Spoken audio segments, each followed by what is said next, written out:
This is Jericho Missy of the Magnolia Hotshots tuning in, and you are watching D Sports TV. Tignan mo itong ending the title goal. Puro kasi Ginebra na club.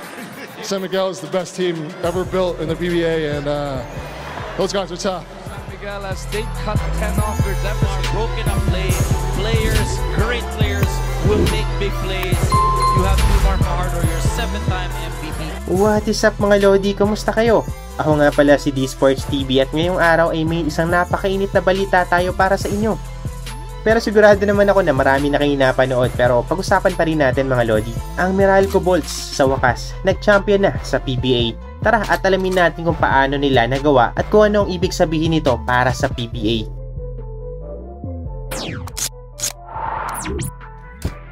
Sa loob ng 14 na taon, naghintay ang Meralco Bolts para sa kanilang unang PBA Championship.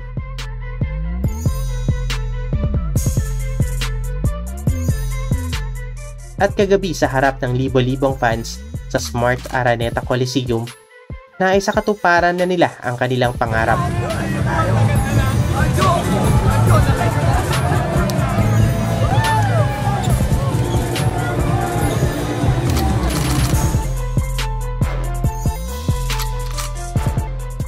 Ang bida, walang iba kung hindi si Chris Newsome. Thank you so much for believing in us since day one. Nobody believed in us but us, and I appreciate you guys for being there since day one. Pumasok si Newsome para sa isang napakahirap na baseline jumper na nagbigay sa Meralco ng panalo laban sa San Miguel Beermen 80-78. Here we go, Banquero to Newsome, Newsome with a shot, and Newsome scores! Newsome, because of the height of his jump, that's and the slight fadeaway, but para sa marami maring mukhang tsamba lang ang tira na iyon, pero para kay Newsome, ito ay bunga ng araw-araw na pag-iensayo. Coach Nana drew up a great play. He knew I like to go to my right side for that corner fadeaway. It's a shot that I practice every day, honestly. Thousands and thousands of reps taking that shot. Hindi naging madali ang laro na ito para kay Chris Newsome. Pinahirapan siya ng depensa ng San Miguel. Pero sa kabila ng lahat, pinili ng mga coaches na si Newsome pa rin ang kumuha ng bola para sa huling tira. Bakit nga ba hindi?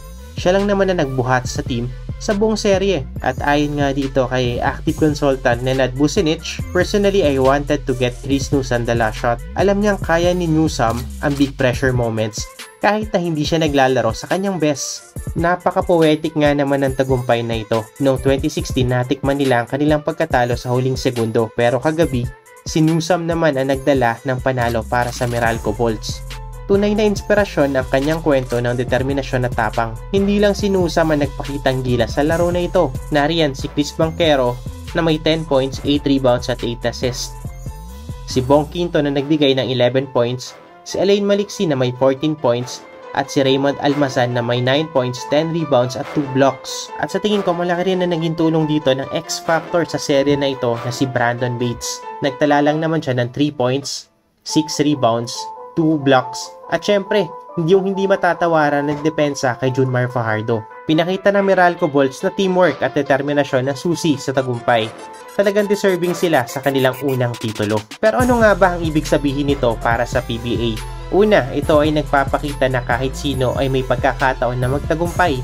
Pangalawa, nagiging mas exciting ang liga kapag maraming teams ang may tsansa na mag-champion. At pangatlo, pinapalakas nito ang kumpiyansa ng mga fans at players na patuloy na mangarap at magpursige. Apat na finals appearance sila, hindi pinalad, pero ngayon panlima, kinuha na yung 6. Anong masasabi nyo rito mga Lodi? I-komento sa ibaba at pag-usapan natin yan.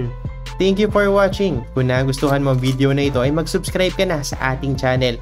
Paki-follow na rin ang ating Facebook page, Utak Pilipinas. Again, this is D Sports TV. Paalam.